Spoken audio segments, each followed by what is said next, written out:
হঠাৎ করে যেন বাড়ছে রাজনৈতিক উত্তেজনা। পুলিশ হত্যা ও ষড়যন্ত্র করে ক্ষমতা দখল করায় এবার ফেঁসে যাচ্ছেন ডক্টর ইউনূস।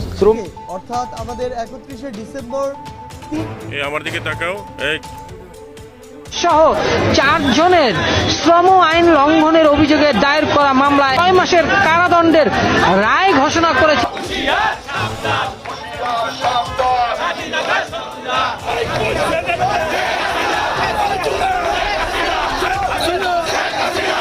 আজ 30 ডিসেম্বর বাংলাদেশের ইতিহাসে বিভৎসতম দিন। সরকার ভালো চলছে না এবং সেই মুক্তিযুদ্ধের যে লক্ষ্য ছিল একটি সোনার বাংলাদেশ, সেই বাংলাদেশের জন্য নিজে অবদান রাখার চেষ্টা করেন। তাহলে হাসিনার দুর্নীতির সাম্রাজ্য টিকিয়েছিল সচিবালয়ের কর্মী অর্থাৎ আমলাদের পিঠে ভর করে।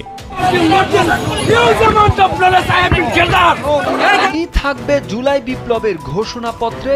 ছাত্রদের ঘোষণাপত্রকে যেমনটি দেখছিলেন সরকারের পদত্যাগ এবং নির্দলীয় সরকারের অধীনে অবাধ সুষ্ঠু অংশগ্রহণমূলক হাসনাত আব্দুল্লাহর কোট আনকোট অপরাধসমূহ এবং মুছে ফেলার পর নতুন করে আঁকা হয়েছে ঢাকা বিশ্ববিদ্যালয় এলাকায় মেট্রো রেলের পিলারে শেখ হাসিনা ঘৃণা স্তম্ভ। দল হিসেবে নিষিদ্ধ না হলে আওয়ামী লীগের নির্বাচনে অংশ নিতে বাধা নেই বলে জানিয়েছে আওয়ামী নেতাকর্মীদের। গণ অভ্যুত্থানের মুখে গেল 5 আগস্ট বাংলাদেশের সাবেক প্রধান। রাজনীতির মাঠে আজকে সেই ঐতিহাসিক 31শে ডিসেম্বর জানিয়ে নতুন বছরের শুরুতেই বড় খবর, জানুয়ারি মাসে আবারও আওয়ামী লীগ ক্ষমতায় আসতে চলেছে এবং বাংলাদেশের সবচেয়ে প্রভাবশালী নেত্রী শেখ হাসিনা দেশে ফিরছেন। কিভাবে এই ঘটনা দেশের রাজনীতিকে প্রভাবিত করবে এবং সাধারণ মানুষের জীবনকে কি পরিবর্তন আনতে পারে, বিস্তারিত জানুন আমাদের আজকের এই ভিডিওতে। শ্রম আইন লঙ্ঘনের মামলায় কোনো যুক্তিতেই সাজা আটকাতে পারলেন না শান্তিতে নোবেলজয়ী ডক্টর মোহাম্মদ ইউনূস। শান্তিতে নোবেল বিজয়ী ডক্টর মোহাম্মদ ইউনূসকে 15 কোটি 39 লাখ টাকা দান কর দিতে হবে বলে রায় দিয়েছে হাইকোর্ট।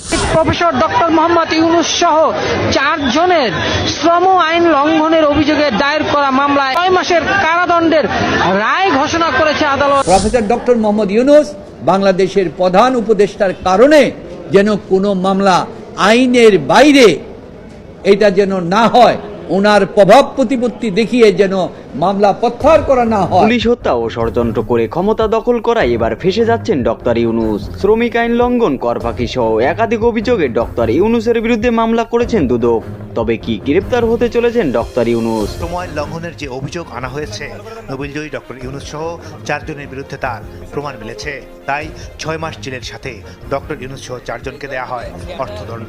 সুপ্রিয় দর্শক, বিস্তারিত জানাচ্ছেন আলো টিভি নিউজ। বর্তমানে ডক্টর ইউনূসের কুকর্ম গণমাধ্যমে প্রকাশ করলেই সাংবাদিকদের গণহারে করা হচ্ছে বরখাস্ত, যে বিষয়ে মুখ খুলেছেন সিনিয়র আইনজীবী জেড আই খান পান্না। ব্যর্থ কি এখন হয়ে যায় না? আপনি কি মনে করেন মিডিয়ার স্বাধীনতা আছে, গণমাধ্যমের স্বাধীনতা আছে পূর্ণমাত্রায়? Not at all, I don't believe it. Doctor Mohammad ইউনূসকে গ্রামীণ কল্যাণের কর ফাঁকি বাবদ 666 কোটি টাকা পরিশোধের নির্দেশ দিয়েছেন হাইকোর্ট। তবে অন্তর্বর্তীকালীন সরকার হিসেবে ক্ষমতা গ্রহণের আগে শ্রম আইন লঙ্ঘন, কর ফাঁকি, অর্থ আত্মসাৎ ইত্যাদি একাধিক মামলা ডক্টর ইউনূসের বিরুদ্ধে খারিজ থাকলেও বর্তমানে সে সকল মামলা চলমানের আদেশ দিয়েছে হাইকোর্ট। যে আমাদের যে পাওনা যে দাবি আছে 666 কোটি টাকা, সেটা ওনাকে দিতে হবে। এই রায়টা বিরুদ্ধে আমরা আপিল করব, যেহেতু এইখানে রায়ের টাকার কোনো প্রশ্ন না, প্রশ্নটা হচ্ছে যে লিগ্যালিটি, যে 15 বছর পরে এসে তারা রিওপেন করতে পারে কিনা পায়। দর্শক যেমনটি দেখছিলেন সরকারের পদত্যাগ এবং নির্দলীয় সরকারের অধীনে অবাধ সুষ্ঠু অংশগ্রহণমূলক নির্বাচনের দাবিতে পথসভা করছে গণ অধিকার পরিষদ, এবং গণ অধিকার পরিষদের দেখছেন যে প্রেসিডেন্ট বিপি নূর এবং রাশেদ। আওয়ামী লীগকে পুনর্বাসন দাবিতে গণ অধিকার পরিষদ জেলা উপজেলায় ধারাবাহিক কর্মসূচি পালন করবে। অবশেষে একটাই বোঝা গেছে, এরা কোটার জন্য আন্দোলন করে নেয়, মনে হয় ক্ষমতার জন্য আন্দোলন করছে। বন্যার মতো রিলিফের টাকা মাইরা দেন। এবার জয় বাংলা স্লোগানের নিষিদ্ধের প্রতিবাদে শক্তভাবে রাজপথে দাঁড়ালেন ভিপি নূর। হ্যাঁ দর্শক, বিস্তারিত থাকছে সম্পূর্ণ ভিডিও জুড়ে। সম্প্রতি 31শে ডিসেম্বর সমন্বয়করা অবৈধ ইউনূসকে জোরপূর্বক সংবিধানের বিরুদ্ধে সরকার হিসেবে স্বীকৃতি দিতে যাচ্ছে। জানা যায় 72-এর সংবিধানকে পুরোপুরি ধ্বংস করে নতুনভাবে সংবিধান লিখন করবে তারা। বিশেষজ্ঞরা ধারণা করছেন সমন্বয়ক উপদেষ্টাদের কার্যক্রমে উঠে এসেছে এরা ধীরে ধীরে দেশের ইতিহাস ও বাঙালির গৌরবকে মুছে ফেলে রাজাকারের মতো দেশ শাসন করবে। যেই রাজনীতিটা আসলে গত 50 বছর ধরে বাংলাদেশকে চালিত করেছে, তারা এটার আমূল একটা পরিবর্তন চেয়েছে।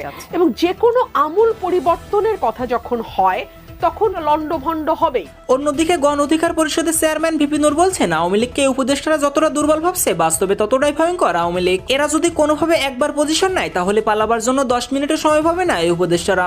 আমাদের একটা নিজস্ব পয়েন্ট যদি তৈরি করতে না পারি, আবার আওয়ামী লীগের যতই আমরা ঠেকাতে চাই না কেন, আওয়ামী লীগের পুনর্বাসন হবে। আর আওয়ামী লীগের পুনর্বাসন হলে আওয়ামী লীগ যদি আসে সেটা খুব ভয়ঙ্কর রূপে আসবে। সেটা এখন আসুক, 2 বছর পরে আসুক, আর 5 বছর থাকবে। জুলাই বিপ্লবের ঘোষণাপত্রে ছাত্রদের ঘোষণাপত্রকে কেন্দ্র করে বড় কিছু কি ঘটতে যাচ্ছে 31 ডিসেম্বর? মূলত 28 ডিসেম্বর হঠাৎ করে 31 তারিখকে ডেডলাইন করে হাসনাত আব্দুল্লাহর সার্জিস আলমদের পোস্টের পর দেশ জুড়ে শুরু হয়েছে এমন আলোচনা। 5 আগস্টের গণ অভ্যুত্থানের পর 31 ডিসেম্বরও কি দেশের রাজনৈতিক অঙ্গনে বড় কোনো পরিবর্তন আনতে যাচ্ছে? ছাত্রদের জুলাই বিপ্লবের ঘোষণাপত্র নিয়ে টান টান উত্তেজনা ছড়িয়েছে রাজনৈতিক দলগুলোর মধ্যেও। দলগুলোর কারো কারো মধ্যে প্রশ্ন উঠেছে ছাত্রদের ঘোষণাপত্র নিয়ে।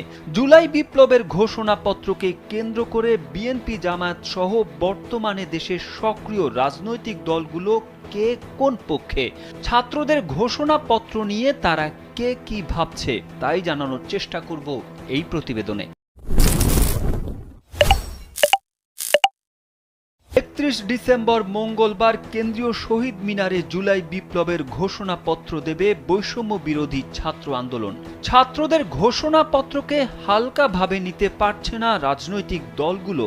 বিষয়টি নিয়ে বিএনপির নীতি নির্ধারণী পর্ষদ স্থায়ী কমিটির সভায় আলোচনার কথা জানিয়েছেন দলের মহাসচিব মির্জা ফখরুল ইসলাম আলমগীর। আর দলীয় নীতি নির্ধারণী পর্ষদে আলোচনা হবে বলে জানিয়েছেন ইসলামী আন্দোলন বাংলাদেশের জ্যেষ্ঠ যুগ্ম মহাসচিব গাজী আতাউর রহমান। সভার আগে জুলাই বিপ্লবের ঘোষণাপত্র নিয়ে কোনো মন্তব্য করতে চাননি ফখরুল। তবে বিএনপির স্থায়ী কমিটির সদস্য আমির খসরু মাহমুদ চৌধুরী মনে করেন, সংবিধান হোক আর যাই হোক সিদ্ধান্ত হতে হবে গণতান্ত্রিক প্রক্রিয়ায় এবং জনগণের মাধ্যমে। অবশ্য বৈষম্য বিরোধী ছাত্রদের এই উদ্যোগকে স্বাধীন মত প্রকাশের জায়গা থেকে স্বাগত জানিয়েছে জামায়াত ইসলামী। 31 ডিসেম্বর ঘোষণাপত্র প্রকাশের পর বিস্তারিত জেনে দলীয়ভাবে অবস্থান পরিষ্কার করার কথা জানিয়েছেন দলটির নায়েবে আমির সৈয়দ আব্দুল্লাহ মোহাম্মদ তাহের। তবে এ ধরনের উদ্যোগ অনাস্থা ও বিভেদ বাড়াবে বলেই মনে করছেন গণতন্ত্র মঞ্চের শীর্ষ নেতা ও বিপ্লবী ওয়ার্কার্স পার্টির সাধারণ সম্পাদক সাইফুল হক।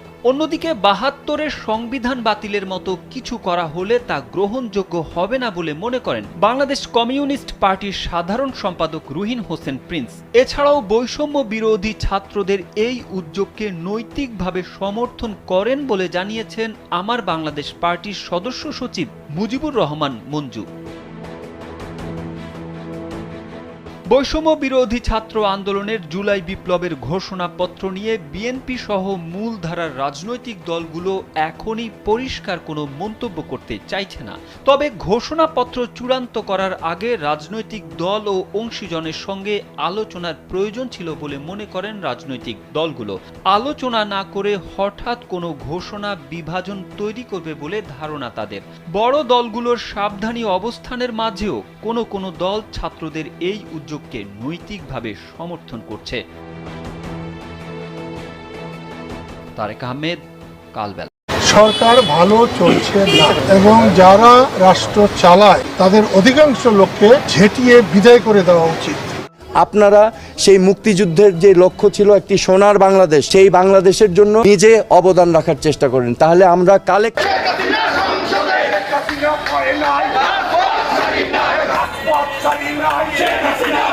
ইতিমধ্যে দেশের বিভিন্ন জেলায় আওয়ামী লীগের খণ্ড খণ্ড মিছিল দেখা গেলেও বিশেষজ্ঞরা আশঙ্কা করছেন 16 ডিসেম্বর বিজয় দিবসে কমপক্ষে 8 থেকে 10 লক্ষ নেতাকর্মী নিয়ে রাজপথে নামবে আওয়ামী লীগ। এই সমাবেশকে সর্ববৃহৎ করে তোলার জন্য এরই মধ্যে রাজপথে নেমে পড়েছেন সাবেক এমপি মাশরাফি বিন মর্তুজা সহ সোহেলউদ্দিন তাজ। শেখ হাসিনার বিকল্প নাই, তবে আপনাদের কাছ থেকে এতটুকুই আশা করছি মাননীয় প্রধানমন্ত্রী জনতা শেখ হাসিনার উপর আপনার আস্থা সবসময় কেন আমি রাজপথে আজকে আমি সহ বাংলাদেশের জনগণ আজকে কাঁদছে। আমার দলের প্রয়োজন হলে বিপদ আসে আমাকে ডাক দিলেই আমি সাড়া দিব। এছাড়া ব্যারিস্টার রুমিন ফারহানা বলছেন, আজকে গণতান্ত্রিক সরকার পতনের পর প্রধান উপদেষ্টা আসার পর থেকে জনগণের না খেয়ে মরার মতো অবস্থা হয়েছে। দ্রব্যমূল্যের আগুন বাজারে মানুষ কিভাবে চলবে, কিভাবে খাবে মানুষ? তাছাড়া দেশের 80% জনগণের দাবি শেখ হাসিনার পদত্যাগের দালিলিক প্রমাণ ডক্টর ইউনূসের কাছে নেই। এখনো বাংলাদেশের প্রধানমন্ত্রী হচ্ছেন শেখ হাসিনা। এই ইউনূস সরকার ষড়যন্ত্র করে ছাত্র জনতার মাধ্যমে শেখ হাসিনাকে দেশ ত্যাগ করিয়েছে। আর ডক্টর ইউনূস আপনি দেশি বাইরে বাড়তে দেন না, অমুক মাস্টারমাইন্ড দিবেন, তমুক মাস্টারমাইন্ড দিবেন, এই সমস্ত মাস্টারমাইন্ড। কেজি আলুর দাম 100 টাকা, আমরা খাবো কি? 1 কেজি চালের দাম 70 টাকা, আমরা কি করে চলবো? পার্টি এবং পায়ের রক কাটা পার্টি, এরা কারা এদেরকে জনগণ জানে না। ঘোলা পানিতে মাছ শিকার করার চেষ্টা করছে। আপনাদের 71-এর অর্জন কি? আপনারা 71-এর বিরোধিতা করেছেন। জিয়াউর রহমান স্বাধীনতা ঘোষণা দিয়েছেন। এই গৌরব বিএনপি। 71-এর গৌরব, 90-এর গৌরব, এই গৌরব বিএনপি। রোববার রাজধানীর চন্দ্রিমা উদ্যানে সাবেক প্রেসিডেন্ট জিয়াউর রহমানের সমাধিতে শ্রদ্ধা নিবেদনের সময় গণমাধ্যমের সাথে কথা বলেন বিএনপির সিনিয়র যুগ্ম মহাসচিব রুহুল কবির রিজভী। সেখানে জামাতে ইসলামীকে নিয়ে বেশ কিছু মন্তব্য করেন তিনি। রিজভী বলেন, শেখ হাসিনার আমলে যারা দখল করেছে সেই এস আলমের উত্তরসূরি হয়ে ব্যাংক দখল করেছে অনেকে। বড় বড় কথা বলে বিএনপির নামে কলঙ্ক লেপন করেছে। পাড়া মহল্লায় টার্মিনাল দখল, টেন্ডারবাজি সহ নানা কিছু দখল করেছে একটি দল। আজকে বড় বড় কথা বলেন, কলঙ্ক লেপন করার চেষ্টা করেন বিএনপির নামে।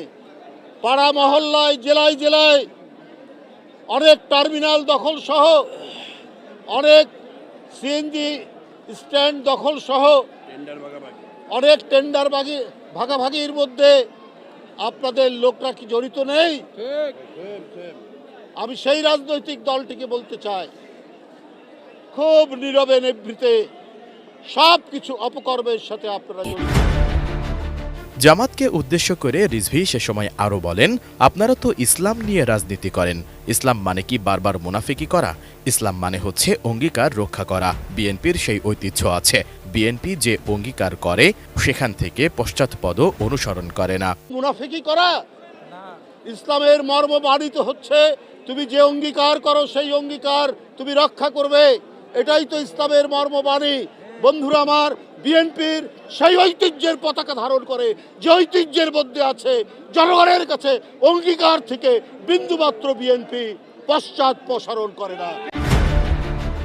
এদিকে রিজভীর এমন বক্তব্যের পর রাজনৈতিক মহল ও সামাজিক যোগাযোগ মাধ্যমে আলোচনা সমালোচনা শুরু হয়। এদিন রাতেই তার বক্তব্যের কড়া প্রতিবাদ জানায় জামাতে ইসলামী। জামাতের সহকারী সেক্রেটারি জেনারেল মাওলানা রফিকুল ইসলাম খান এক বিবৃতিতে বলেন, বিএনপি নেতা রুহুল কবির রিজভী জামাতে ইসলামী সম্পর্কে ভারতের সঙ্গে সম্পর্ক উন্নয়নে হাসিনাকে ক্ষমা করতে চায়। জামাত মর্মে যে বক্তব্য দিয়েছেন তা বিভ্রান্তিকর, ভিত্তিহীন ও রাজনৈতিক উদ্দেশ্য প্রণোদিত। জামাতের ওই বিবৃতিতে আরও উল্লেখ করা হয়, জামাত ইসলাম নিয়ে রাজনীতি করে না, ইসলামী আদর্শের ভিত্তিতে রাজনীতি করে জামাত। জামাতে ইসলামী কখনো মুনাফিকি করেনি। জামাত দেশের মানুষের অধিকার, আইনের শাসন, ন্যায় বিচার, মানবাধিকার ও ভোটের অধিকার প্রতিষ্ঠার জন্য আপোষহীনভাবে লড়াই করেছে। অন্যদিকে জামাতে ইসলামীর এই বিবৃতির পাল্টা জবাব দিয়েছে বিএনপি। 29 ডিসেম্বর দলটির ভেরিফাইড ফেসবুক পেজে জামাত আমিরের নির্বাচনে প্রার্থী হওয়া সংক্রান্ত একটি ছবি যুক্ত করে বলা হয়, 2018 সালের নির্বাচনে জামাত দর কষাকষি করে 22 আসন বাগিয়ে নেয় জোট থেকে। সেই নির্বাচনে ডাক্তার শফিকুর রহমান নিজেও ধানের শীষ প্রতীকে প্রার্থী হয়েছিলেন। তাহলে কার সঙ্গে জোট আর কার সঙ্গে মুনাফিকির কথা বললেন আমির? প্রশ্ন রাখা হয় ওই পোস্টে। সন্ধান মিলেছে আওয়ামী নেতাকর্মীদের। গণ অভ্যুত্থানের মুখে গেল 5 আগস্ট বাংলাদেশের সাবেক প্রধানমন্ত্রী শেখ হাসিনা ভারত পালিয়ে যাওয়ার পর আওয়ামী লীগের বড় বড় রাঘব বোয়ালেরাও গা ঢাকা দেয়।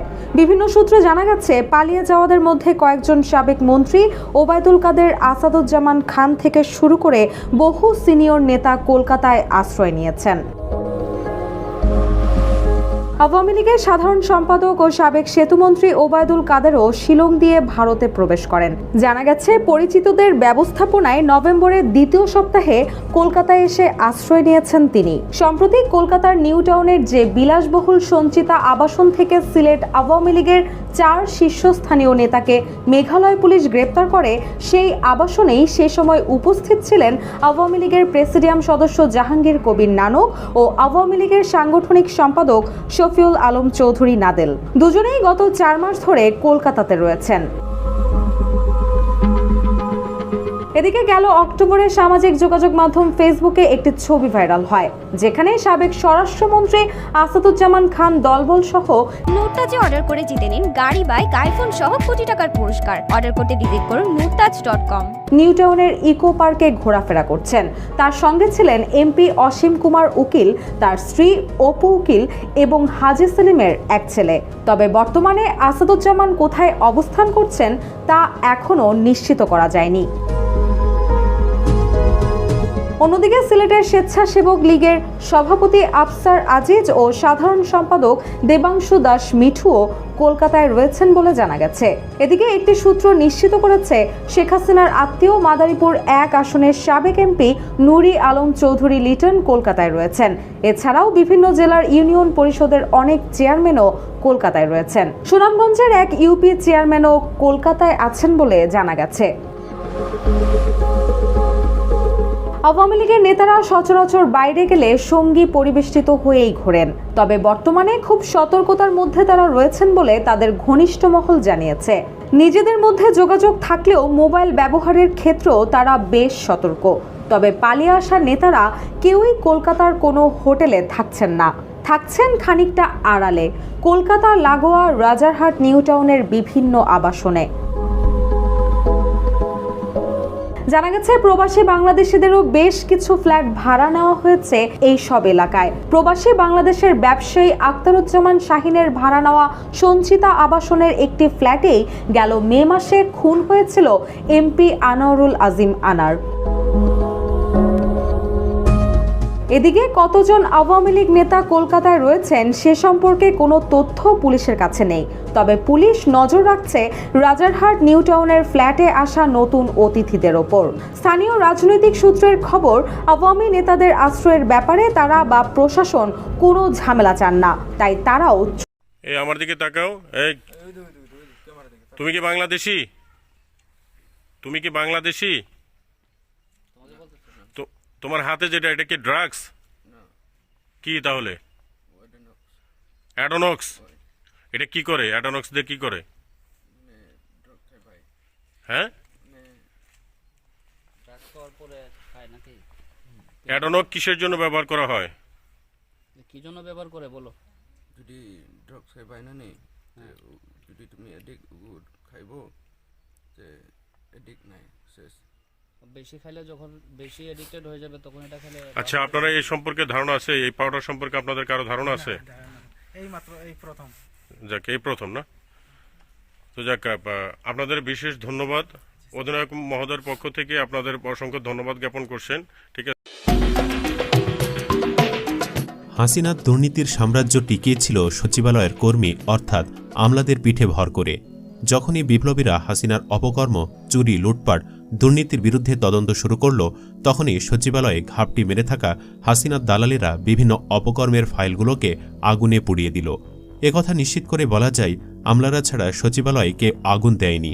আগুনের ঘটনায় ফেঁসে যেতে পারেন এমন 8 জন প্রভাবশালী এলিট শ্রেণীর আমলাদের নিয়েই আলোচনা করব আমাদের আজকের ভিডিওতে, যারা ছিলেন হাসিনার আপন ছেলের চেয়েও বিশ্বস্ত।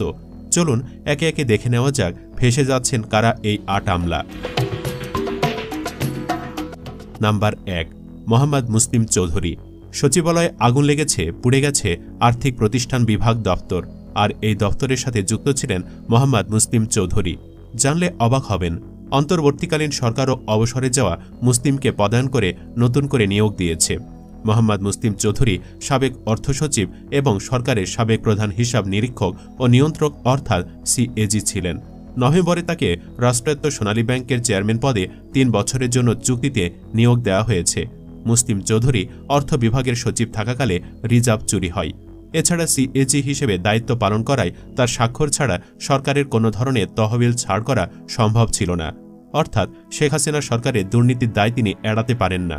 এছাড়া সরকারি বেসরকারি অংশীদারিত্বে চট্টগ্রাম বন্দর পরিচালনার দায়িত্ব বিদেশিদের হাতে তুলে দেওয়ার উদ্যোগ নেন এবং সার্বজনীন পেনশন স্কিমও তার ব্রেইন চাইল্ড বলা হয়। তার মানে এখন নিশ্চিত বুঝতে পেরেছেন কেন আর্থিক প্রতিষ্ঠান বিভাগ দপ্তরে আগুন লেগেছে। নাম্বার 2, হেলাল উদ্দিন আহমদ। আগুনকাণ্ডের ঘটনায় নিশ্চিত ফেঁসে যাবে হেলাল উদ্দিন আহমদ, কারণ আগুনে পুড়ে যাওয়া পল্লী উন্নয়ন ও সমবায় মন্ত্রণালয় ও এর স্থানীয় সরকার বিভাগের দায়িত্বে ছিলেন হেলাল উদ্দিন আহমদ।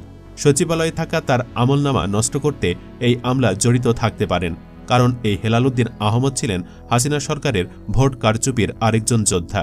ইসি সচিব হিসাবে শেখ হাসিনার আস্থার প্রতিদান হিসেবে বিভিন্ন নির্বাচনে কারচুপির অন্যতম হোতা ছিলেন তিনি। এ দায়িত্ব সফলভাবে পালন করার পুরস্কারস্বরূপ 2020 সালে তাকে সিনিয়র সচিব করা হয়। 2022 সালে অবসরের পর তাকে সরকারি কর্ম কমিশন বা পিএসসিতে 5 বছরের জন্য সদস্য হিসেবে নিয়োগ দেওয়া হয়। বর্তমানে তিনি ওই পদে বহাল আছেন। ভালো করে খতিয়ে দেখলে ফেঁসে যেতে পারেন হেলাল উদ্দিন। নাম্বার 3, আহমদ কায়কাউস। সচিবালয়ে আগুন লাগার পেছনে কারণ খুঁজতে গঠিত কমিটিতে নিশ্চিতভাবে আহমদ কায়কাউসের নাম আসবে, কারণ আহমদ কায়কাউস ছিলেন শেখ হাসিনার বিশ্বস্ত আমলা। তিনি বিদ্যুৎ বিভাগের সচিব হিসাবে লম্বা সময় দায়িত্ব পালন করেন। দরপত্র ছাড়া অর্ধশতাধিক বিদ্যুৎ কেন্দ্রের লাইসেন্স দেওয়া এবং এসব লাইসেন্স দেওয়ার ক্ষেত্রে দুর্নীতির অন্যতম হোতা ছিলেন তিনি। বিদ্যুৎ প্রতিমন্ত্রী নসরুল হামিদের বিশ্বস্ত এ সহচরকে আদানির সঙ্গে বিদ্যুৎ চুক্তির মাস্টার মাইন্ডও বলা হয়। পরে প্রধানমন্ত্রীর মুখ্য সচিব হিসাবে পদোন্নতি পেলেও বিদ্যুৎ বিভাগের ওপর তার প্রত্যক্ষ নিয়ন্ত্রণ ছিল। বাংলাদেশের সরকারি পাসপোর্ট ছাড়াও যুক্তরাষ্ট্রের পাসপোর্টধারী এ আমলা সর্বশেষ বিশ্বব্যাংকের বাংলাদেশের বিকল্প নির্বাহী পরিচালক হিসাবে দায়িত্ব পালন করেন। যুক্তরাষ্ট্রে তার অঢেল সম্পদ রয়েছে বলে বিভিন্ন সময় অভিযোগ উঠলেও শেখ হাসিনার বিশ্বস্ত এ আমলার দুর্নীতি নিয়ে কখনোই তদন্ত হয়নি। তিনি এখনও বহাল তবিয়তে আছেন। নাম্বার 4, শহীদুল হক। ধারণা করা হচ্ছে সচিবালয়ে আগুন লাগার পেছনে শহীদুল হকের হাত থাকতে পারে, কেননা তার শত অপকর্মের আমল নামা রয়েছে সচিবালয়ে। শহীদুল হক ছিলেন শেখ হাসিনার অন্যতম বিশ্বস্ত পররাষ্ট্র সচিব। 2012 সালে তিনি পররাষ্ট্র মন্ত্রণালয়ে অতিরিক্ত পররাষ্ট্র সচিব হিসাবে দায়িত্ব পালন শুরু করেন। 2018 সালে 30 ডিসেম্বর তার চাকরির মেয়াদ শেষ হলেও সরকার তাকে একই পদে চুক্তিভিত্তিক নিয়োগ দেয়। শেখ হাসিনার এই বিশ্বস্ত এ পররাষ্ট্র সচিব দেশের স্বার্থবিরোধী অনেক চুক্তির মাস্টার মাইন্ড। ভারতের সঙ্গে সম্পাদিত ট্রান্সশিপমেন্ট চুক্তি, চট্টগ্রাম ও মোংলা বন্দর ব্যবহার, আশুগঞ্জ নৌবন্দর ব্যবহার, নামমাত্র ট্রান্সশিপমেন্ট মাসুল নির্ধারণে তার প্রত্যক্ষ ভূমিকা ছিল। অবসরের পর তিনি আওয়ামী লীগের গবেষণা cell centre for research and ইনফরমেশনের পরামর্শক পর্ষদের সদস্য হিসেবে নিয়োগ পান। এ সময় সরকারকে পররাষ্ট্র নীতি বিষয়ক বিভিন্ন পরামর্শ তিনি দিয়েছেন। নাম্বার 5, আবু হেনা মোহাম্মদ রহমাতুল মুনিম। আগুন লাগার পেছনে সঠিক কারণ উদ্ঘাটন করা গেলে ফেঁসে যাবেন আবু হেনা মোহাম্মদ রহমাতুল মুনিম। এই আমলা অন্তর্বর্তীকালীন সরকারের দায়িত্ব গ্রহণের পর যদিও অপসারিত হয়েছেন, কিন্তু সচিবালয়ে তার আমলনামা কিন্তু ছিল। এর আগে তিনি জাতীয় রাজস্ব বোর্ড এনবিআর-এর চেয়ারম্যান ছিলেন। এছাড়া বিপিসির চেয়ারম্যান হিসেবেও তিনি দায়িত্ব পালন করেছেন। এনবিআর-এর চেয়ারম্যান হিসেবে ডক্টর ইউনুসকে একের পর এক আয়কর মামলায় হয়রানি করেন মুনিম। এখন নিশ্চয় বুঝতে পেরেছেন কেন সচিবালয়ে আগুন লেগেছে। এছাড়া Rahmatul Munim Summit, S Alam, Unique, Beximco সহ কয়েকটি বড় গ্রুপের বিদ্যুৎ কেন্দ্রকে নিয়ম বহির্ভূতভাবে শত শত কোটি টাকার কর অবকাশ সুবিধা দিয়েছেন। এছাড়া বড় কয়েকটি কোম্পানিকে অবৈধভাবে কর সুবিধা দেওয়া, টাকা পাচারের সহযোগিতা ও শুল্ক কর ফাঁকিতে সহযোগিতা করে শত শত কোটি টাকার দুর্নীতি করেছেন মুনিম। নাম্বার 6, মোহাম্মদ জাহাঙ্গীর আলম। মোহাম্মদ জাহাঙ্গীর আলম ছিলেন শেখ হাসিনার অন্যতম বিশ্বস্ত আমলা। নির্বাচন কমিশন সচিব হিসাবে জাতীয় নির্বাচনে কারচুপির সফল দায়িত্ব পালনের পুরস্কার স্বরূপ তাকে স্বরাষ্ট্র মন্ত্রণালয়ের জননিরাপত্তা বিভাগে পদায়ন করা হয়। সেখানে যুগ্ম সচিব ও অতিরিক্ত সচিব হিসাবে দায়িত্ব পালনের পর 2022 সালের 27 অক্টোবর সচিব করা হয়। ছাত্র জনতার আন্দোলনে সরকার পতনের পর তাকে বাধ্যতামূলক অবসরে পাঠানো হয়। ছাত্র হত্যার প্রত্যক্ষ মদদের ভিডিও ভাইরাল হলেও তাকে কোনো ধরনের শাস্তির আওতায় আনা হয়নি। তারও অনেক নথিপত্র এখন সচিবালয়ে রয়েছে।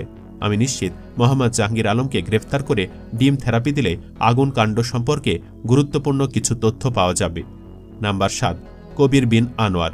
এদিকে কবির বিন আনোয়ার ছিলেন শেখ হাসিনার বিশ্বস্ত মন্ত্রী পরিষদ সচিব। বিভিন্ন সময় তার বিরুদ্ধে বিভিন্ন অভিযোগ উঠলেও শেখ হাসিনা তার বিরুদ্ধে কখনোই শাস্তিমূলক ব্যবস্থা নেননি। আওয়ামী লীগের তকমা লাগিয়ে যে কজন আমলা থেকে শত শত কোটি টাকার মালিক হয়েছেন তাদের মধ্যে কবির বিন আনোয়ার অন্যতম। দুর্নীতির মাধ্যমে অর্জিত টাকায় ঢাকা, গাজীপুর, সেন্ট মার্টিন, কক্সবাজার, সিরাজগঞ্জ সহ দেশের বিভিন্ন স্থানে সম্পদের পাহাড় গড়ে তুলেছেন তিনি।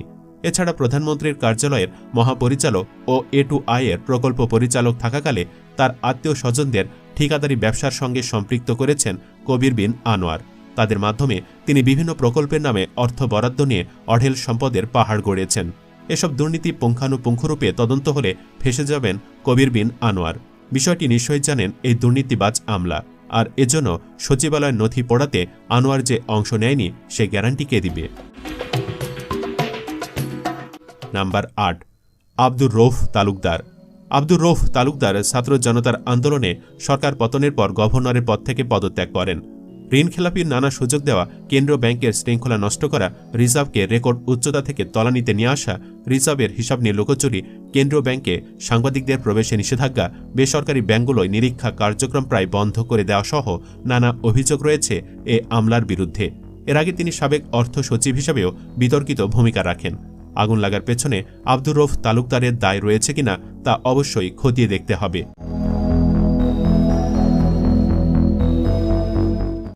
দর্শক, এই ৮ জন ছাড়াও আরও যেসব দপ্তর আগুন লেগে পুড়ে গেছে সেখানে গবেষণা চালালেই বেরিয়ে আসবে এই ঘটনার পেছনে আসলে কারা।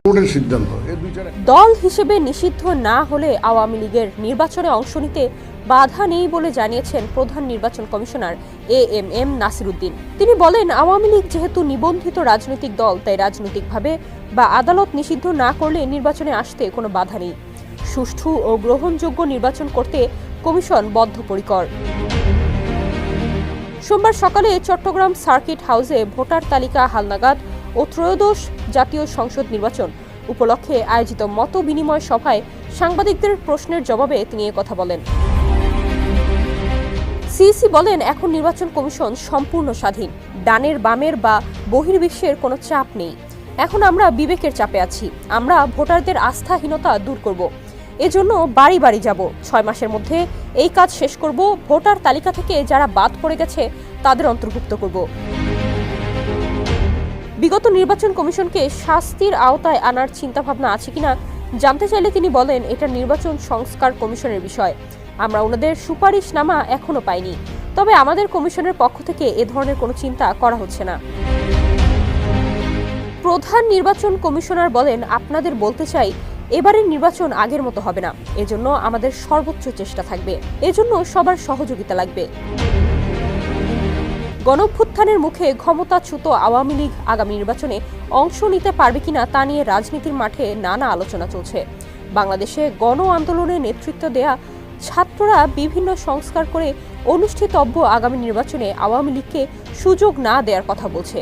ছাত্রনেতাদের দাবি, জুলাই হত্যাকাণ্ডে শেখ হাসিনার বিচার না হওয়া পর্যন্ত পতিত আওয়ামী লীগকে নির্বাচন করার সুযোগ যেন না দেয়া। সালাম আলাইকুম। রাজনীতির মাঠে আজকে সেই ঐতিহাসিক 31শে ডিসেম্বর জানিয়ে এই মুহূর্তে টানটান উত্তেজনা চলছে।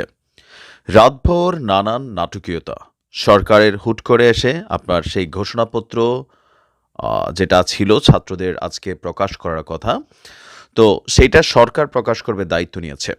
এখন যেই প্রোগ্রামটা ছিল ছাত্রদের ঘোষণাপত্র পাঠের পরিবর্তে আমরা আজকে দেখছি মার্চ ফর ইউনিটি। এই প্রোগ্রামটা আজকে সংগঠিত হবে বিকাল 3টায় কেন্দ্রীয় শহীদ মিনারে। এখন কেন ঘোষণাপত্র যেই প্রকাশ করা ছিল, যে প্রোগ্রামটা ছিল, সেখান থেকে তারা সরে এসে মার্চ ফর ইউনিটিতে তারা মুভ করলেন। তো এ নিয়ে আমাদের এই সমন্বয়কদের যিনি মুখপাত্র আছেন, একজন বৈষম্যবিরোধী ছাত্র আন্দোলনের মুখ্য সংগঠক আব্দুল হান্নান মাসুদ, তিনি বলছেন যে জুলাই বিপ্লবের যে ঘোষণাপত্র প্রকাশ করার কথা ছিল বা আজকে তারা স্টেটমেন্ট দেওয়ার কথা ছিল, সেটা নিয়ে দেশি বিদেশি ষড়যন্ত্র হয়ে গেছে। আর গভীর রাতে রাজধানীর বাংলা মোটরে বৈষম্যবিরোধী ছাত্র আন্দোলনের কার্যালয়ে বৈঠক চলার মধ্যে সেখান থেকে বের হয়ে আপনার এই তথ্য দিয়েছেন মাসুদ। তিনি বলছেন যে জুলাই বিপ্লবের ঐতিহাসিক দলিল যাতে আমরা উপস্থাপন না করতে পারি, সেক্ষেত্রে বিভিন্ন ধরনের বাধার সৃষ্টি করা হয়েছে, কিন্তু সরকার এটির ব্যাপারে সম্মতি দিয়েছে। এটা আমাদের প্রাথমিক বিষয়। আমি গতকালকে বলেছিলাম যে কোনো সময় দেখা যাবে যে এটাতে সরকার নিজেরাই কানেক্ট হয়ে গেছেন এবং সেটাই আসলে ঘটছে। তবে এ নিয়ে রাজনৈতিক দলগুলোর আপনার যে অবস্থান তা নিয়েও কিন্তু একটা বিষয় সামনে আসছে। এই ঘোষণাপত্র নিয়ে বেসিক্যালি কৌশলীভাবে একটা বিপরীতমুখী অবস্থান নিয়েছে বিএনপি, আর বাকি যে রাজনৈতিক দলগুলো আছে তাদের বক্তব্য হচ্ছে যে ঘোষণাপত্রটি চূড়ান্ত করার আগে রাজনৈতিক দলগুলোর যারা নেতারা আছেন, ছোট দল হোক বড় দল হোক, তাদের সাথে বা অংশীজনদের সাথে বসে এ নিয়ে ব্যাপক আলোচনার দরকার ছিল, কিন্তু ছাত্ররা সেটা করেনি। তা না করে হঠাৎ কেন আপনার মানে এই ঘোষণাপত্র প্রকাশের তারা সিদ্ধান্ত নিল, আর এতে বিভাজন তৈরি হচ্ছে। তবে কোনো কোনো ছাত্র, কোনো কোনো দল ছাত্রদের ওই উদ্যোগকে নৈতিকভাবে সমর্থন জানিয়েছে। আমাদের রাজনৈতিক অঙ্গনে যখন এই আলোচনা সমালোচনা হচ্ছিল, এর মাঝখানে গতকালকে রাত 9:15টায় রাষ্ট্রীয় অতিথি ভবন যমুনার সামনে আমাদের প্রধান উপদেষ্টার যিনি প্রেস সচিব আছেন শফিকুল ইসলাম সাহেব, তিনি বলছেন যে অন্তর্বর্তীকালীন সরকারের পক্ষ থেকে জাতীয় ঐকমত্যের ভিত্তিতে জুলাই গণ অভ্যুত্থানের একটি ঘোষণাপত্র তৈরির উদ্যোগ গ্রহণ করা হয়েছে। জুলাই গণ অভ্যুত্থানের মধ্য দিয়ে গড়ে ওঠা জনগণের ঐক্য, ফ্যাসিবাদ বিরোধী চেতনা এবং রাষ্ট্র সংস্কারের আকাঙ্ক্ষা সমূহকে সুসংহত রাখার জন্য এই ঘোষণাপত্রটি গৃহীত হবে। তো ঘোষণাপত্রের মধ্যে আসলে কি চাচ্ছে ছাত্ররা? এখানে সোজা হিসাব, তারা দুইটা জিনিস চাচ্ছে মোটা দাগে। সংগঠনের নেতারা ঘোষণাপত্রে দুটি মৌলিক বিষয়কে প্রাধান্য দিয়েছেন। 1972 সালের সংবিধানকে মুজিববাদী সংবিধান আখ্যায়িত করে এর কবর রচনা করা এবং নাৎসিবাদী আওয়ামী লীগকে বাংলাদেশে অপ্রাসঙ্গিক ঘোষণা করার কথা তারা বলছেন। আর আজকের দিনে তারা তাদের যেই মার্চ ফর কমিউনিটি, তারা বলছেন যে তাদের এই প্রোগ্রাম হবে, ঘোষণাপত্র হোক না হোক। আবার আজকের দিনে এখানে প্রায় 168 জন সমন্বয়ক শপথ গ্রহণ করবেন, মানে তাদের যেই সংস্থা বা সংগঠনটি আছেন সেটার পক্ষে তারা সেখানে উপস্থিত হবেন। প্রায় ছাত্রদের বক্তব্য যে 5ই আগস্ট যেই গণজমায়েত হয়েছিল শহীদ মিনারে, ঠিক তেমনই আজকের দিনেও ছাত্র জনতাকে তারা শহীদ মিনারে সমবেত হওয়ার জন্য বলেছেন। ইভেন মাদ্রাসার স্টুডেন্ট থেকে শুরু করে সবাইকে যার যার যেই পোশাক আছেন সেই পোশাক পরিহিত করেই আপনার শহীদ মিনারে যাবার আহ্বান জানিয়েছেন।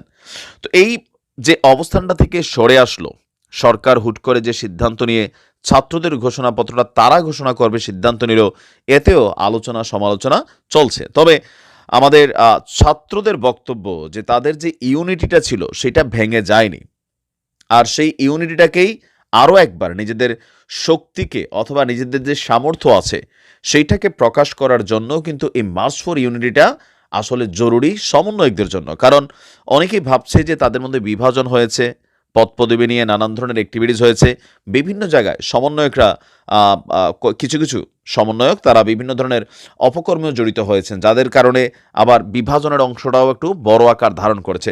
তো সব মিলিয়ে নিজেদের অস্তিত্বকে জানান দিতেই মার্চ ফর ইউনিটিটা এখন এই সমন্বয়কদের জন্য খুবই জরুরি। কারণ বিপরীতে তারা এই মুহূর্তে বড় একটা শক্তিকে মোকাবেলা করছে, এটা হচ্ছে কে? বিএনপি। তো বিকাল 3টায় দেখা যাক সমন্বয়কদের এই প্রোগ্রাম, সেখানে মানুষের উপস্থিতি কতটা জড়ো হয় সেটা হয়তো আজকে বিকাল হলে আমরা বুঝতে পারবো। তবে ছাত্রদের এই ঘোষণাপত্র, জুলাই বিপ্লবের ঘোষণাপত্র থেকে সরে এসে মার্চ ফর ইউনিটি, এর পেছনে আসলে ছাত্ররা যেটা দাবি করছে দেশি বিদেশি নানান ষড়যন্ত্র। এখন দেশি নয়তো আমরা বুঝলাম, কিন্তু বিদেশি কোন শক্তি? প্ল্যাটফর্মের উপরে বাংলাদেশে এই একটি অভ্যুত্থান সংগঠিত হয়েছে, সেই প্ল্যাটফর্মের ডাকে আসলে আমাদের যে প্রোক্লেমেশন অফ জুলাই রেভলিউশন, এটির আমাদের আজকে অর্থাৎ আমাদের 31শে ডিসেম্বর 3টায় শহীদ মিনারে এই ঘোষণাপত্রটি আসলে আমাদের আসার কথা ছিল। কিন্তু আমরা ইতিমধ্যে আমাদের জায়গা থেকে যে জিনিসটি দেখেছি যে বাংলাদেশের যে অন্তর্বর্তীকালীন সরকার তার জায়গা থেকে পুরো বাংলাদেশকে একটি ঐক্যবদ্ধ জায়গায় এনে সেই দায়িত্বটি নিয়ে এবং এই অভ্যুত্থানের যে ডিমান্ড, সেই ডিমান্ডটিকে ধারণ করে সকল যারা বিভিন্ন ফ্যাসিস্ট বিরোধী শক্তি ছিল এবং বাংলাদেশের যারা এই অভ্যুত্থানের সাথে সম্পর্কিত রাজনৈতিক দল থেকে শুরু করে সকলকে, ইভেন যারা স্টেট মেকানিজমের সাথে সম্পৃক্ত যারা রয়েছে সকলকে ঐক্যবদ্ধ একটি জায়গায় এনে অন্তর্বর্তীকালীন সরকার রাষ্ট্রের পক্ষ থেকে এই জিনিসটি অনুভব করেছে যে রাষ্ট্রের পক্ষ থেকে এই যে ঘোষণাপত্রটি, আমাদের এই জুলাই অভ্যুত্থানের এই ঘোষণাপত্রটি আসা উচিত এবং এটি একটি লিখিত ডকুমেন্ট হিসেবে রাষ্ট্রের পক্ষ থেকে যাওয়া উচিত। তো আমাদের জায়গা থেকে আমাদের যে জিনিসটি মনে হয়েছে সেটি হচ্ছে যে বৈষম্য বিরোধী ছাত্র আন্দোলন এই প্ল্যাটফর্মের চেয়ে রাষ্ট্র যখন এই দায়িত্বটি নিয়ে নেয়, অন্তর্বর্তীকালীন সরকার যখন এই দায়িত্বটি নিয়ে নেয়, আমরা আমাদের জায়গা থেকে এই বিষয়টিকে সাধুবাদ জানাই এবং স্বাগত জানাই। আমরা আমাদের জায়গা থেকে মনে করি যে বৈষম্য বিরোধী ছাত্র আন্দোলন যেমন এই অভ্যুত্থানে ঐক্যের প্রতীক হিসেবে ছিল, একইভাবে রাষ্ট্র এবং অন্তর্বর্তীকালীন সরকার সকল স্টেক হোল্ডারগুলোকে একটি ঐক্যের মধ্যে এনে যদি আমাদের এই প্রোক্লেমেশন সেটিকে বাস্তবায়ন করে এবং সেটি আমাদের সংবিধানের প্রিএম্বল হিসেবে অন্তর্ভুক্ত হয়, তখন এটির যে স্থায়িত্ব, এটির ন্যাশনাল ইন্টারন্যাশনাল যে অ্যাকসেপ্টেন্স এবং এটির যে সাস্টেইনেবিলিটি সেটি একদম স্থায়ী হয়। এবং আমরা সেই জায়গা থেকে মনে করি যে আমাদের অবশ্যই এই বিষয়টিকে স্বাগত জানানো উচিত। কিন্তু আমাদের জায়গা থেকে আমাদের যে 31 ডিসেম্বরের যে আমাদের শহীদ মিনারে 3টায় যে আমাদের প্রোগ্রামটি ছিল, এই প্রোগ্রামটি নিয়ে এই মুহূর্তে বৈষম্য বিরোধী ছাত্র আন্দোলনের সদস্য সচিব আরিফ সোহেল তার বক্তব্য উপস্থাপন করবেন। জুলাই আগস্টে সংগঠিত গণ অভ্যুত্থানে ছাত্র জনতার স্বতঃস্ফূর্ত অংশগ্রহণের মধ্য দিয়ে আবির্ভূত জন আকাঙ্ক্ষা তথা ফ্যাসিবাদী ব্যবস্থার বিলোপ ও নতুন রাজনৈতিক বন্দোবস্ত কায়েমের প্রতিশ্রুতির ভিত্তিতে নতুন বাংলাদেশ এক ঐতিহাসিক পটভূমিতে আবির্ভূত হয়েছে। হাজারো শহীদ ও আহত যোদ্ধাদের আত্মত্যাগের স্বীকৃতি ও জন আকাঙ্ক্ষার দলিল স্বরূপ জুলাইয়ের ঘোষণাপত্র অত্যাবশ্যক ছিল। এই ঘোষণাপত্র প্রণয়নের ঐতিহাসিক দায় জুলাই গণ অভ্যুত্থানের নেতৃত্ব দানকারী সংগঠন বৈষম্য বিরোধী ছাত্র আন্দোলনের ওপর বর্তায়। নানা প্রতিকূলতা সত্ত্বেও আমরা বৈষম্য বিরোধী ছাত্র আন্দোলন বাংলাদেশের ছাত্র জনতার পক্ষে এই ঐতিহাসিক ঘোষণাপত্র প্রণয়ন ও ঘোষণার দায়িত্ব গ্রহণ করেছি। আমাদের উদ্যোগের ধারাবাহিকতায় বাংলাদেশের আপামর ছাত্র জনতার মধ্যে স্বতঃস্ফূর্ত ইতিবাচক সাড়া সঞ্চারিত হয়েছে। এমত অবস্থায় ছাত্র জনতার আহ্বানে রাষ্ট্রীয় পর্যায় থেকে জাতীয় ঐক্যমত্যের ভিত্তিতে জুলাই ঘোষণাপত্র প্রণয়নের উদ্যোগ নেওয়া হয়েছে। ছাত্র জনতা এই সময়োপযোগী উদ্যোগকে সাধুবাদ জানাচ্ছে। এরই ধারাবাহিকতায় আজ 31শে ডিসেম্বর রোজ মঙ্গলবার বিকাল 3 ঘটিকায় কেন্দ্রীয় শহীদ মিনারে মার্চ ফর ইউনিটি কর্মসূচি ঘোষণা করা হলো।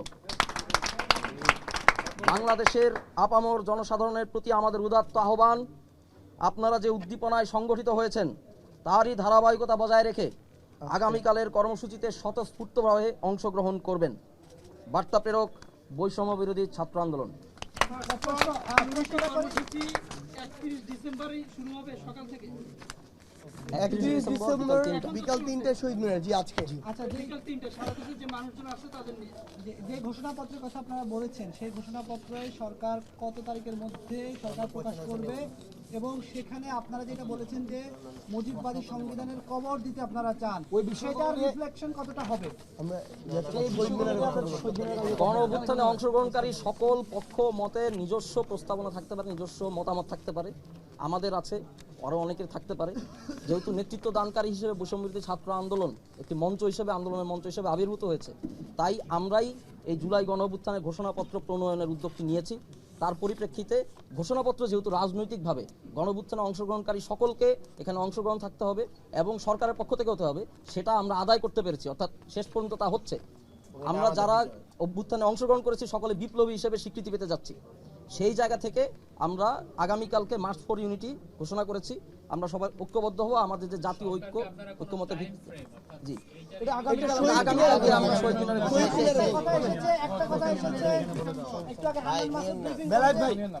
আমরা কালকে শহীদ মিনার থেকে বাকি যে কার্যক্রম, যে বিষয়গুলো আমরা শহীদ মিনার থেকে দ্বন্দ্ব হয়েছে সমন্বয়কদের মধ্যে, এরকম সামাজিক যোগাযোগ মাধ্যমে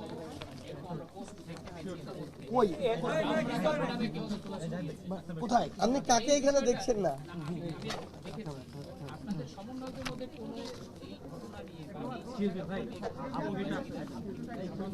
ভাই একটা জিনিস শুধু আপনাদেরকে বলি, এই প্ল্যাটফর্মের সবচেয়ে বড় স্পেশালিটি হচ্ছে আমাদের এখানে প্রত্যেকটা বিষয়ের পক্ষে বিপক্ষে যুক্তি দেওয়া হয়, মতামত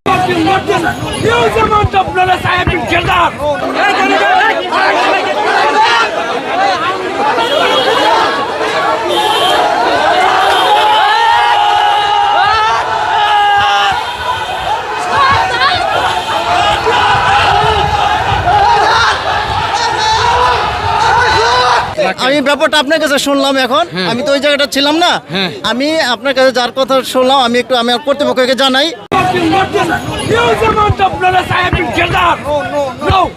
এখানে আপনি সংঘর্ষ করবেন, এখানে কোনো ধরনের সংঘর্ষ হবে এটাকে কেন্দ্র করে, আমরা এটা চাই না।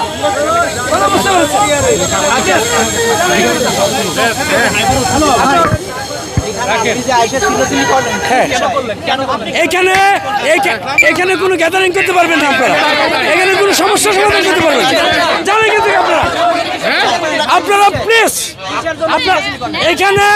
এখানে রক্তপাত খুন খারাপি হওয়ার আশঙ্কা বিদ্যমান রহিয়াছে।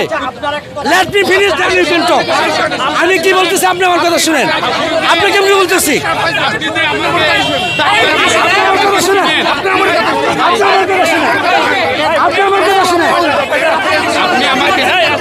আপনারা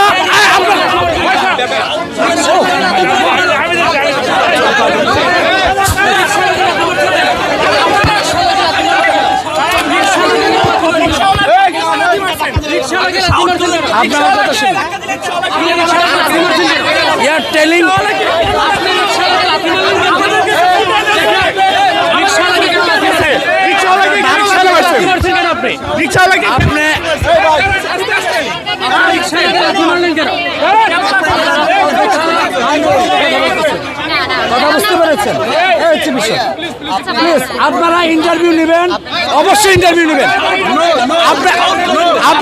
আপনি শাউট করলেন, let me finish, let me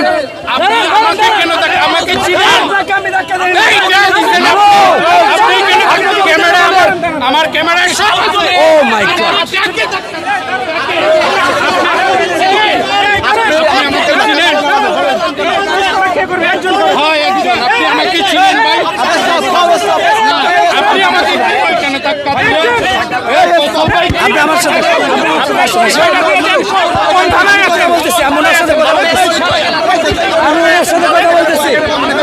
আমি ওনার সাথে কথা বলতেছি, আপনারা অবশ্যই শুনতে হবে।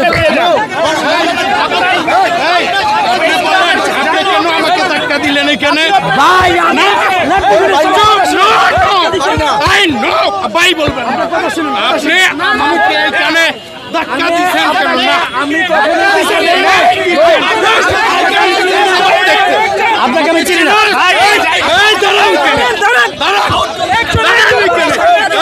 আপনি কেন সাংবাদিককে ধাক্কা দিলেন? কেন প্রেস ক্লাবে আপনি সাংবাদিক আমার ভাই না কেন এখানে ধাক্কা দিছে? আস্তে আস্তে আস্তে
সাংবাদিকদের উপর হামলা চালাবে কেন?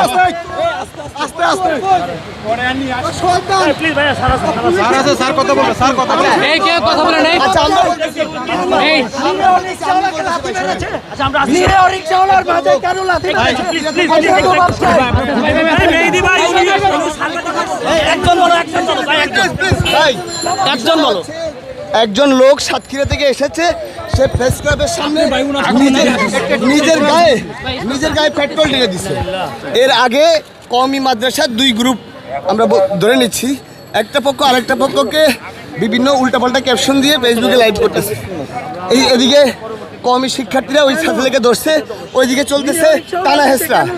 আরেকদিকে হঠাৎ যখন এই লোকটা সাতক্ষীরা থেকে এসে গায়ে পেট্রোল ঢেলে দিলে, তাকে জিজ্ঞেস করা হলো যে কী কারণে আপনি গায়ে আগুন দিলেন, তখন তিনি বললেন যে আমার অনেক দেনা হয়ে গেছি, আমি এই দেনা থেকে বাঁচতে আমি গায়ে আগুন লাগাই দিয়ে যাচ্ছি।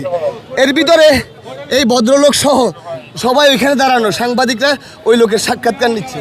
আপনার এই পুলিশ সদস্য এসআই কি জানি নাম, হ্যাঁ ফয়সাল, এসআই ফয়সাল, তিনি এমনভাবে উত্তেজিত হয়েছে, ওই যার সবার মোবাইলে যার যার ক্যামেরায় আছে ফুটেজগুলো দেখলে আপনি একজন ঊর্ধ্বতন কর্মকর্তা হিসেবে আপনি দেখবেন যে তার এই আচরণটা কতটুকু যুক্তিসঙ্গত, এবং একজন সাংবাদিককে সে ধাক্কা পর্যন্ত মেরেছে।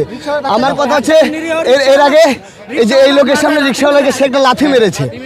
এখন আমার কথা হচ্ছে পুলিশ বাহিনীর গঠনের পর থেকে যে অর্জন, সেটি 2024 সালে সেটি ধ্বংস করে দিয়েছে এই অর্জনটা। আপনারা না, আপনাদের কিছু কিছু পুলিশ সদস্য, সবার কথা বলবো না, তাহলে আজকে 24 পরবর্তী সময়ে পুলিশের আচরণ, পুলিশের সংস্কার সব কিছু নিয়ে আমরা খুব গর্ববোধ করব। সেখানে পুলিশের এই আচরণ কেন? আসলে আমি ব্যাপারটা আপনার কাছে শুনলাম এখন, আমি তো ওই জায়গাটা ছিলাম না, আমি আপনার কাছে যার কথা শুনলাম আমি আমার কর্তৃপক্ষকে জানাই যে এই ঘটনা ঘটছে, ওনারা একটা ব্যবস্থা নেবে। ভাই কি বলবো মাসুদ ভাই, ওইখানে আরো তো যারা ছিল না ওরা করে বলছে ফয়সাল এখান থেকে চলে যাও। হাসনাত আব্দুল্লাহর কোট আনকোট অপরাধসমূহ এবং সময় টেলিভিশনের চরিত্র, সঙ্গে হয়তো 71 টেলিভিশনের কথাও একটু আসবে। হাসনাত আব্দুল্লাহ বর্তমান সময়ের খুবই পরিচিত একজন মুখ। পরিচিত মুখ হয়ে উঠেছে কিভাবে? বৈষম্য বিরোধী ছাত্র আন্দোলন, শেখ হাসিনার দানবীয় শাসন ব্যবস্থার পতন ঘটিয়েছে যে নেতৃত্ব, সেই নেতৃত্বের অন্যতম নেতা।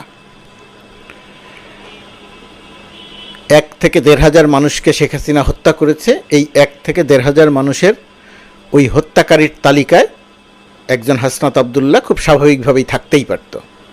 তাহলে আমরা হয়তো হাসনাত আব্দুল্লাহ একটা সংখ্যা হয়ে যেত মাত্র, এর বেশি কিছু নয়। কিন্তু এখন হাসনাত আব্দুল্লাহ বাংলাদেশের একটা গুরুত্বপূর্ণ চরিত্র।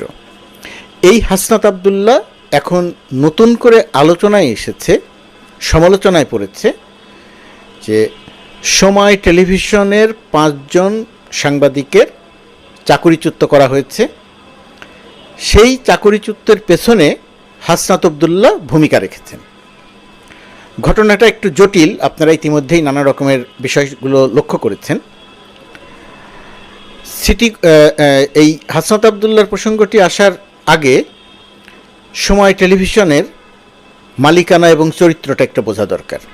প্রথমে মালিকানার প্রসঙ্গ। সময় টেলিভিশনের মূলত মালিক, নামে বেনামে মূলত মালিক কামরুল ইসলাম, ওই যে শেখ হাসিনার ফ্যাসিস্ট শেখ হাসিনার গমচোর কামরুল ইসলাম, মন্ত্রী ছিল, আইনমন্ত্রী বানানো হয়েছিল তাকে। গমচোর কামরুল সময় টেলিভিশনের মালিক। অবৈধ অনিয়ম দুর্নীতি করে যে অর্থ উপার্জন করেছে সেই অর্থে গড়ে উঠেছে সময় টেলিভিশন। কামরুল এখন বিচারাধীন, গ্রেপ্তার হয়েছে, তার বিচার চলছে। সময় টেলিভিশনের মালিকানা চলে গেছে সিটি গ্রুপের হাতে, অর্থাৎ কামরুলের মালিকানা সিটি গ্রুপ এখন মূল মালিক হয়ে গেছে।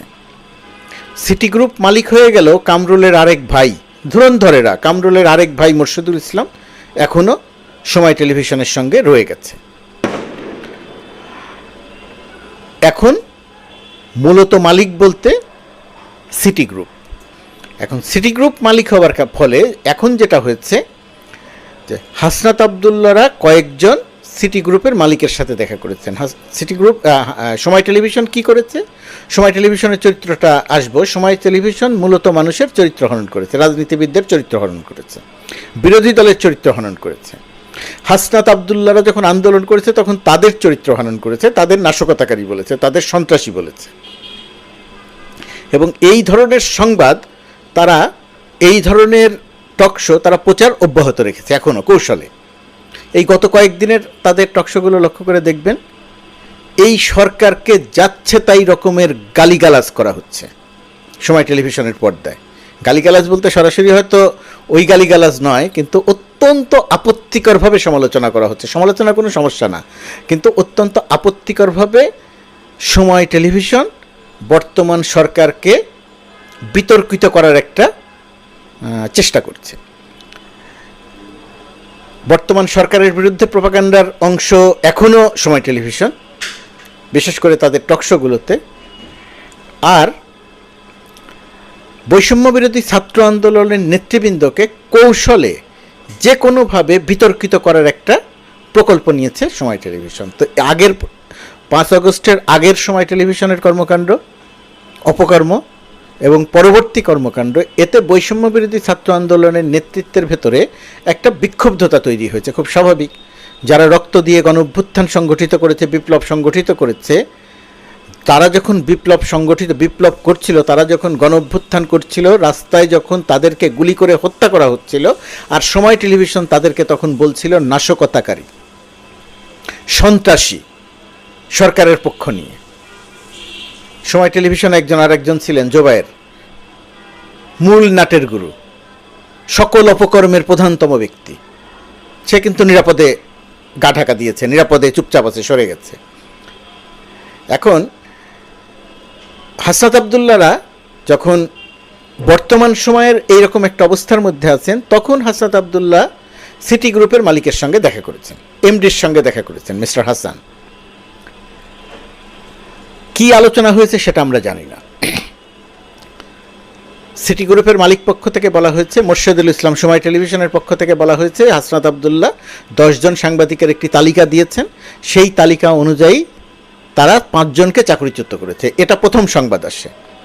তারপরে যখন সংবাদটার খোঁজখবর করতে দেখা যায়, তখন খোঁজখবর করতে গিয়ে দেখা যায় যে হাসনাত আবদুল্লাহ কোনো তালিকা দেননি। তারপরে সিটি গ্রুপ বলতে শুরু করলো যে হাসনাত আবদুল্লাহ মৌখিকভাবে বলেছেন। বিবিসি সহ আরও 2-1টি সংবাদ মাধ্যমের সঙ্গে সাক্ষাৎকারেও তিনি একথা বললেন। পরে এখন এসে এখন তারা গণমাধ্যমকে বলছেন যে না, হাসনাত আবদুল্লাহ, প্রথম দিকে বলা হয়েছিল তারা শেয়ার চেয়েছেন, হুমকি দিয়েছেন, সাংবাদিকের চাকরিচ্যুত করতে বলেছেন। পরবর্তীতে তারা বলছেন না, সময় টেলিভিশনে শেয়ার চান নাই, হুমকি দেন নাই, এমনকি চাকরিচ্যুত করার কথাও বলেন নাই, কিন্তু গণমাধ্যমে সাক্ষাৎকার দিয়ে বলেছে যে চাকরিচ্যুত করার কথা বলেছে। মোর্শেদুল ইসলাম বলেছে হাসনাত আবদুল্লাহ হুমকি দিয়েছে, তালিকা দিয়েছে, সেই কারণে তাদেরকে সাংবাদিকদের চাকরিচ্যুত করা হয়েছে। যে কোনো সাংবাদিকের চাকরিচ্যুত করার সম্পূর্ণ রকম বিরুদ্ধে আমরা। অবশ্যই এই সাংবাদিকদের চাকরিচ্যুত করা যাবে না।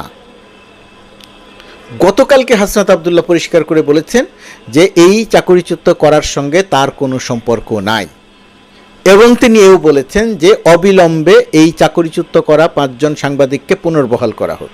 এখন প্রশ্ন হচ্ছে যে হাসনাত আবদুল্লাহর চাপে যদি এই 5 জন সাংবাদিকের চাকরিচ্যুত করা হয়ে থাকে, তর্কের জন্য ধরে নিলাম সত্যি, তাহলে তো এটাও ধরে নিতে হবে যে হাসনাত আবদুল্লাহ যখন বলছেন যে তাদেরকে চাকরিতে পুনর্বহাল করতে হবে, তাহলে গতকালকে বলার পরও আজকে পর্যন্ত সময় টেলিভিশন এই 5 জনকে চাকরিচ্যুত থেকে চাকরিতে পুনর্বহাল করছে না কেন?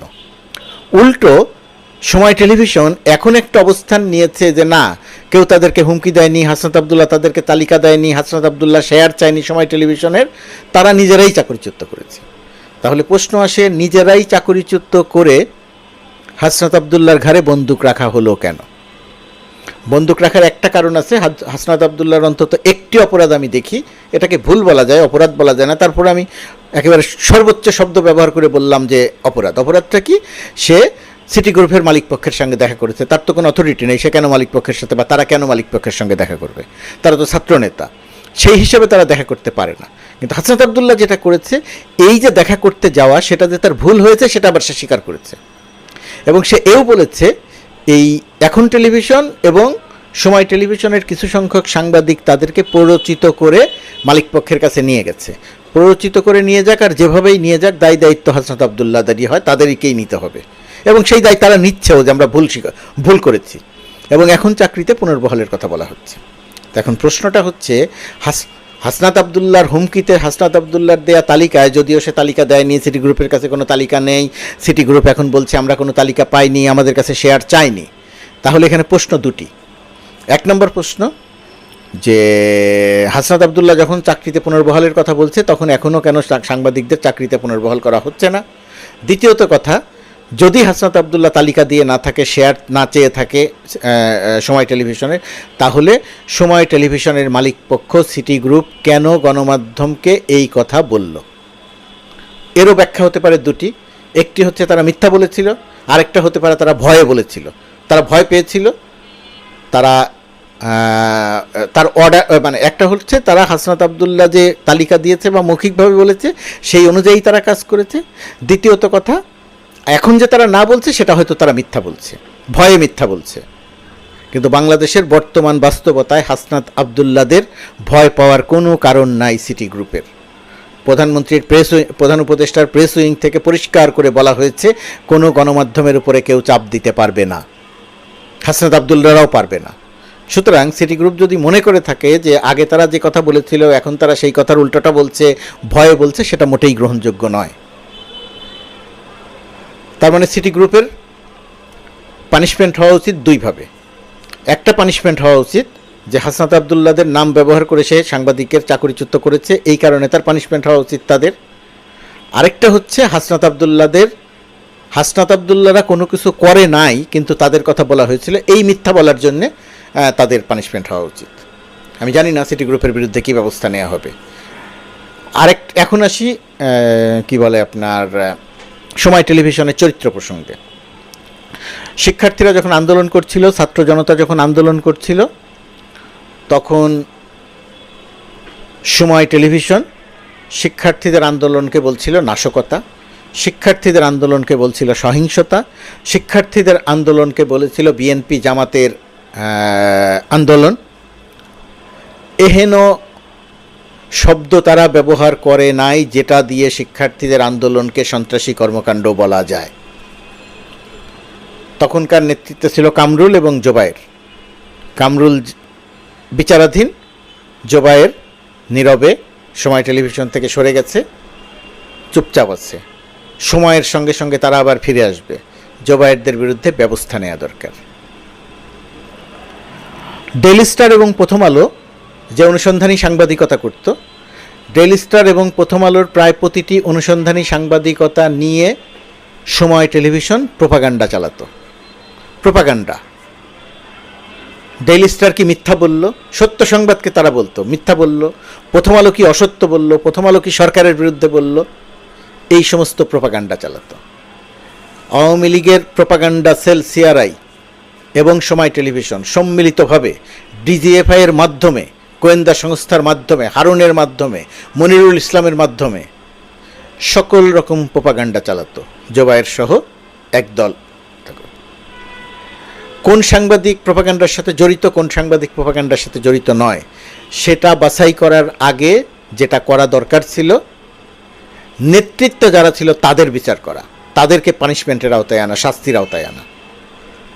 যেমন ধরেন ৭১ টেলিভিশন এক নাগারে প্রোপাগান্ডা চালিয়ে গেছে যে খালেদা জিয়া অরফানেজ ট্রাস্টের টাকা চুরি করেছে, টাকা মেরে খেয়েছে। শেখ হাসিনার যে মেরে খাওয়ার কথা, ঠিক একই কথা বারবার করে প্রচার করেছে ৭১ টেলিভিশন। শেখ হাসিনাকে খুশি করেছে, শেখ রেহানাকে খুশি করেছে। এক নাগারে খালেদা জিয়া বা তারেক জিয়া বা জিয়া পরিবার বিষয়ে মিথ্যা, সম্পূর্ণরূপে চূড়ান্ত রকমের মিথ্যা তথ্য দিয়ে গেছে। জিয়া অরফানেজ ট্রাস্টের টাকা যে কেউ চুরি করে নাই, এক অ্যাকাউন্টের টাকা আর এক অ্যাকাউন্টে হস্তান্তর করা হয়েছে, সেখানে গিয়ে সেই টাকা বেড়ে দ্বিগুণ হয়েছে। কোথাও কেউ চুরি করে নাই, কেউ মেরে খায় নাই। খালেদা জিয়া সেখান থেকে টাকা তুলে একটি টাকাও নিজের কাছে রাখেন নাই। এক অ্যাকাউন্ট থেকে যার এক অ্যাকাউন্টে নেওয়া হয়েছে সেটা গোপনে নেওয়া হয়নি, সেটা প্রকাশ্যে সবাই জানে। কিন্তু তারপরেও শেখ হাসিনা বলেছে টাকা মেরে খেয়েছে, একই কথা ৭১ টেলিভিশন বলেছে, একই কথা সময় টেলিভিশন বলেছে। এখন প্রশ্ন হচ্ছে গণমাধ্যমের স্বাধীনতা। আমরা তো গণমাধ্যমের স্বাধীনতার জন্য কাজ করছি, হাসনাত আবদুল্লাহ তো গণমাধ্যমের স্বাধীনতার জন্যই কাজ করছেন। এখন হাসনাত আবদুল্লাহর একটি ভুল, এত বড় আন্দোলনের সফল নেতা, সে একটি ভুলটা কি? সময় টেলিভিশনের উপরে বিক্ষুব্ধ হয়ে সে সময়ের মালিকের সঙ্গে কথা বলতে গেছে। এটা তার ঠিক হয় নাই, সেটা স্বীকার করেছে। এখন হাসনাত আব্দুল এবং এই একটি ভুলের কারণে এখন হাসনাত আব্দুল্লাহর চরিত্র হনন করা হচ্ছে, হাসনাত আব্দুল্লাহর বিরুদ্ধে এক নাগারে বিষোদ্গার করা হচ্ছে।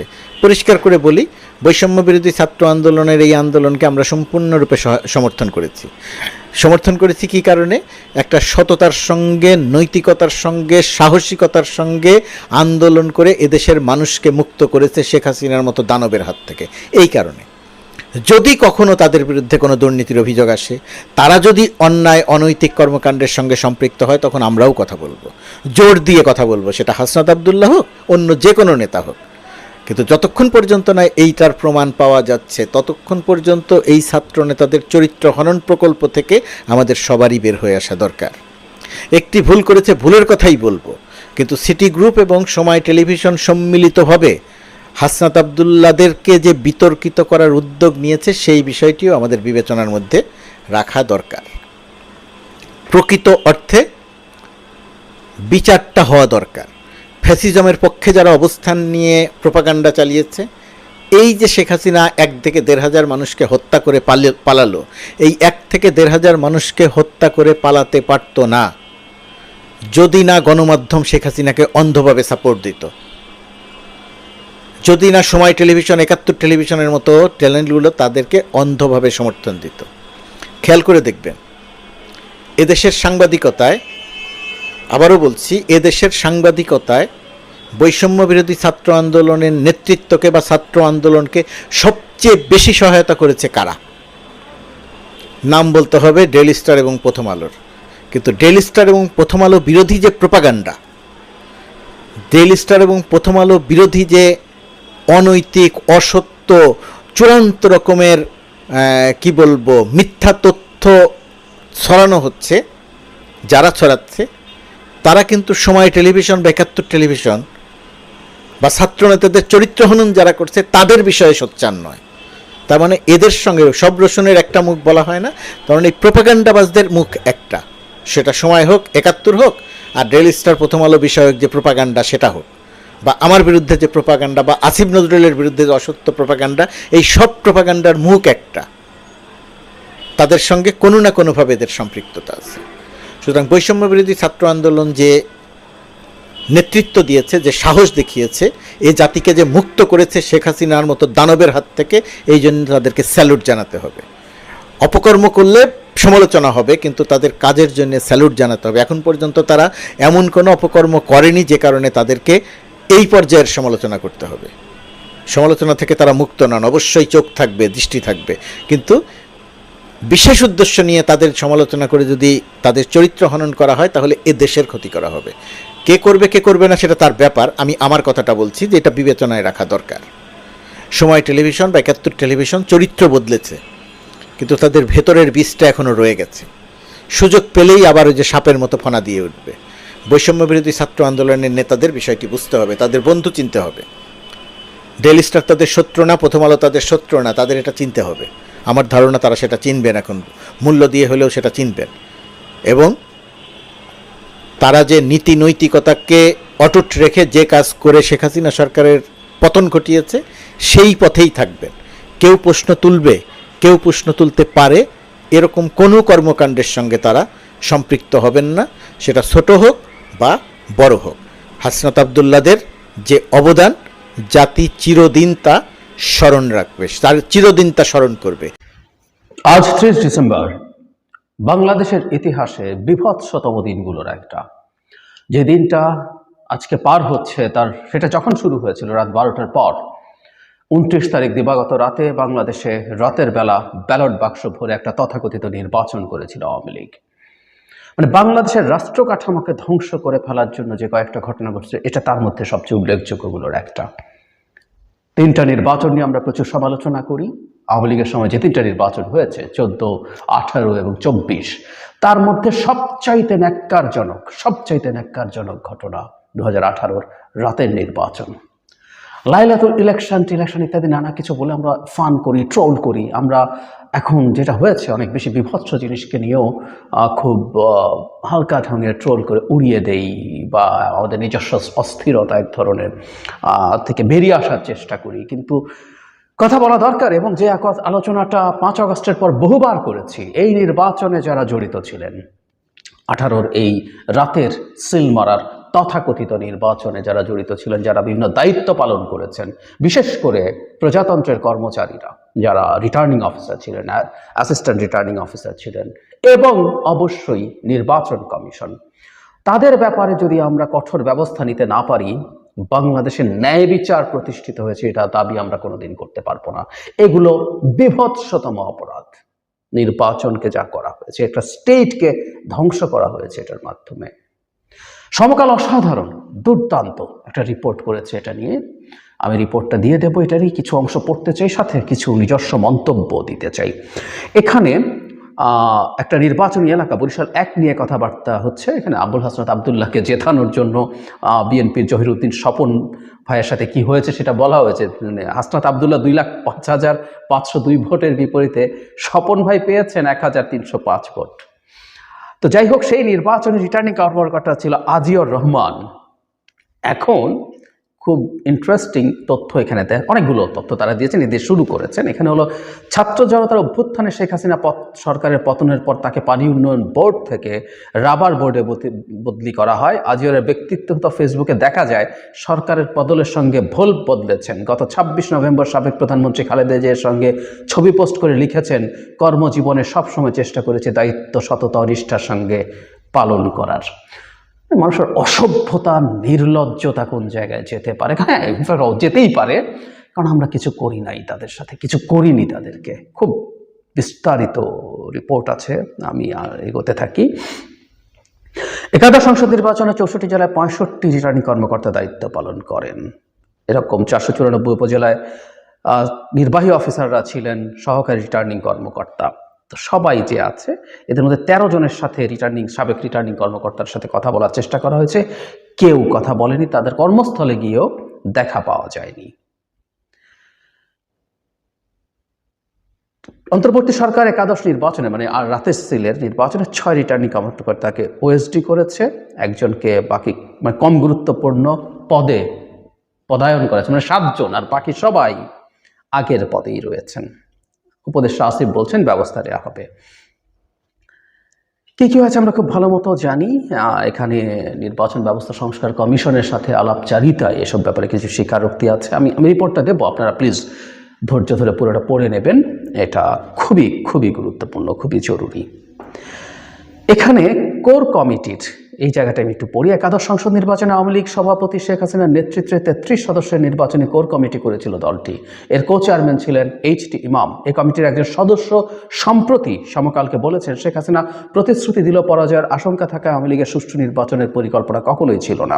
শেখ হাসিনার পরিকল্পনা 60 থেকে 80 আসন বিএনপিকে দেওয়া হবে, বাকি আসন আওয়ামী লীগ ও শরিকরা নেবে, সেগুলোতে সুষ্ঠু নির্বাচন হবে না। সেই নেতা বলছেন, এইচ.টি. এবং তৎকালীন প্রধান উপদেষ্টা তৌফিক ইলাহি চৌধুরী বিক্রম একটি আসনেও সুষ্ঠু নির্বাচনে দিতে রাজি ছিলেন না। এই 2 সাবেক আমলা ডিসিদের নির্দেশ দেন, বিএনপি জোটকে ছাড় দেওয়া যাবে না। এসপিদের নির্দেশ ছিল বিএনপি জোটের প্রার্থীদের প্রচারে নামতে দেওয়া যাবে না। সেই নির্বাচনে বিএনপির 23 প্রার্থী কারাগারে ছিলেন, 54 জন হামলার শিকার হন ভোটের প্রচারে। এরপর আমরা খুব ভালো মতো জানি, কিন্তু এখানে অত্যন্ত গুরুত্বপূর্ণ একটা জিনিস আছে, আমি আপনাদের সবার দৃষ্টি আকর্ষণ করছি। প্রধানমন্ত্রীর কার্যালয়ের অধীন জাতীয় নিরাপত্তা গোয়েন্দা সংস্থা এনএসআই 2018 সালে নির্বাচনের আগে বিভাগ ওয়ারি যে জরিপ করেছিল তার প্রতিবেদন সমকালের কাছে রয়েছে। এই প্রতিবেদন অনুযায়ী একাদশ নির্বাচনে মাত্র 22 আসনে আওয়ামী লীগের জয় নিশ্চিত ছিল, বাকিগুলোতে বিএনপি কিংবা জামায়াতে ইসলামের প্রার্থী জয়ের সম্ভাবনা ছিল। আওয়ামী লীগের মিত্র জাতীয় পার্টির জয়ের সম্ভাবনা ছিল 1টি আসনে, বিএনপি জোটের 211 আসনে জয়ের সম্ভাবনা প্রবল ছিল।